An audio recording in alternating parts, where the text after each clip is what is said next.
All right, so the second part of 6.3, directional angles. So now we have what? Components and magnitude, right? So we can figure out the length of the vector. The other thing with vectors is the angle measure or the direction of your vector. And that just has to do, I'm sure this is on another slide, but if your vector is like this, then that angle measure from that positive x-axis to your vector is the direction of the vector. So that's what we'll start looking for. So here they tell you that if u is a unit vector, so do you remember what a unit vector was? Remember, a unit vector just had the length of 1. And theta is an angle measured clockwise, then the terminal point lies on the unit circle. Okay? So the idea here is that if u is a unit vector, right, and its components are x and y, so think about your unit circle. The x component on your unit circle was cosine, and the y component on your unit circle was sine. So that's how it all kind of is tying together and still sits in the trig. If it's an ij form, then your a value is just the cosine of theta. So maybe you write down that a, to find your a component, you can do cosine of theta.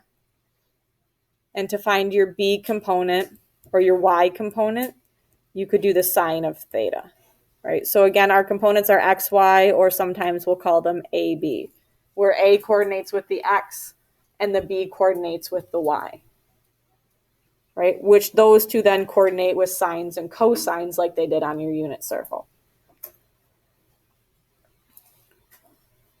All right, so assuming that u, again, is that unit vector, if they want it in ij form, then we'll just write it as in that ij form. If we want it here, so you could say that your magnitude, right, your magnitude is your vector, and then you have cosine and sine. So this is assuming that your magnitude isn't 1.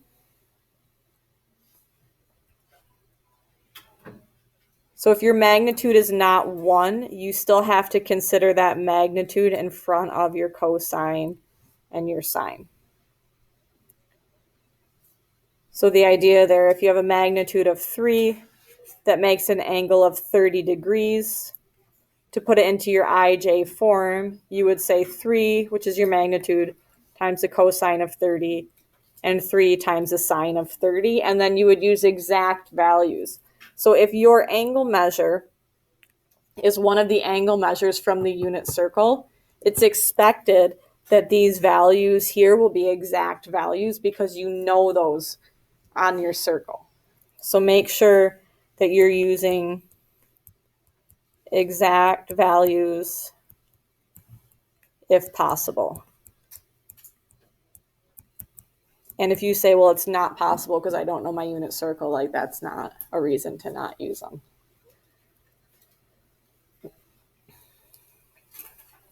All right, so to find the angle measure, thinking again back to your unit circle and our identities, remember that tangent is sine over cosine? Yeah, remember that? And we know that sine is our y and cosine is our x. So in order to find our angle measure, we can use that the tangent of whatever the angle is going to be our b over a. And remember, this b and this a come from our components, right? Come from the components of our vector that are a and b. So if you know the components of a vector, then we can use that to find the angle measure or the direction of our vector. All right, so let's find the direction. So these are in ij form, which means the first thing you need to do is figure out what are your a and what are your b. Right, so if we wanted to figure out our components, right, our a is 3 and our b is 3, right? Those come from the coefficients in front of the I and the J. So if we wanted to find the direction, we would say the tangent of theta equals 3 over 3? Or the tangent of theta equals 1? Is that a value for tangent that you should have an exact angle measure for? So do you know where on your unit circle tangent's 1? When sine divided by cosine equals 1, we'll say at pi over 4, right? So theta will equal pi over 4. Now I'm not going to include the other quadrant because what you need to think about here is if you were to graph this vector and you graphed the coordinates 3, 3, right? It's in component form, so it would start at the origin and it would go here. So this vector is in quadrant 1, which means that your directional angle needs to be in quadrant 1. So when you're doing the tangent, there's always going to be 2 options, but you need to make sure that you're picking the option in the correct quadrant based on where your vector would fall from its coordinates. So here we would have the components of 3 and -4, which means to find the direction, we would do the tangent of b over a, so -4 over 3. If we were to think about quadrants, if you graphed the point 3, -4, we would be down here, right? So we would be in quadrant 4 for our vector. We don't have an exact value for our tangent of -4/3. If you prefer degrees, in this with vectors, you can go degrees. So if you take the inverse tangent of -4/3 in degrees, we would get that theta equals -53.13 degrees, which makes sense that this would be a -53-degree rotation. Or if you wanted to make it positive, you could add 360 to that and say or it could have a 306.87 degree.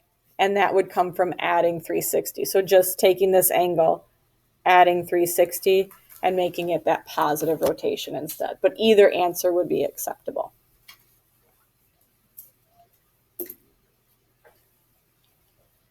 All right, ready for our applications?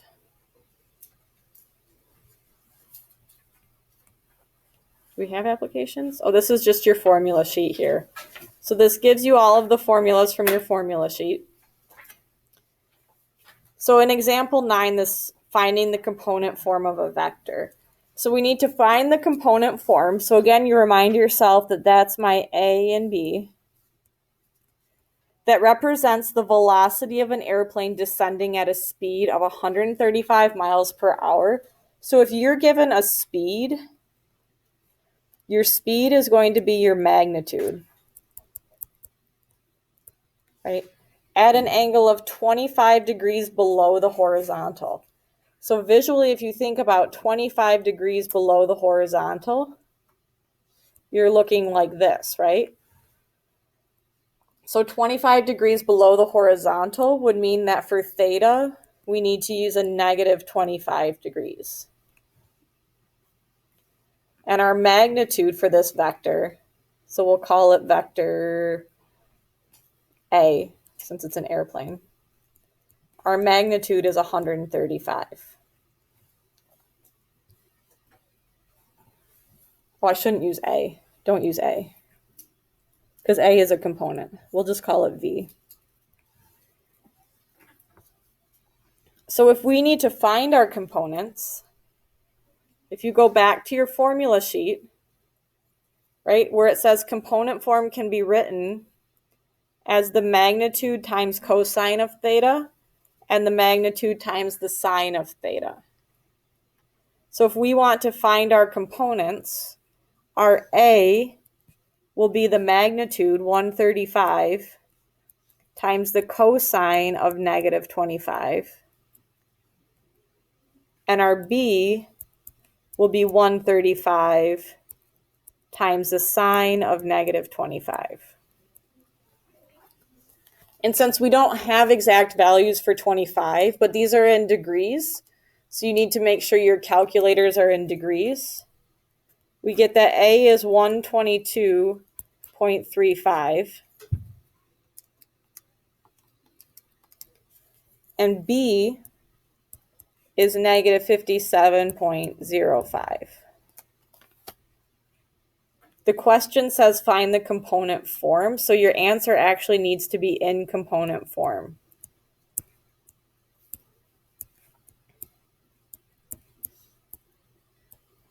Right, with your pointed brackets to represent your vector.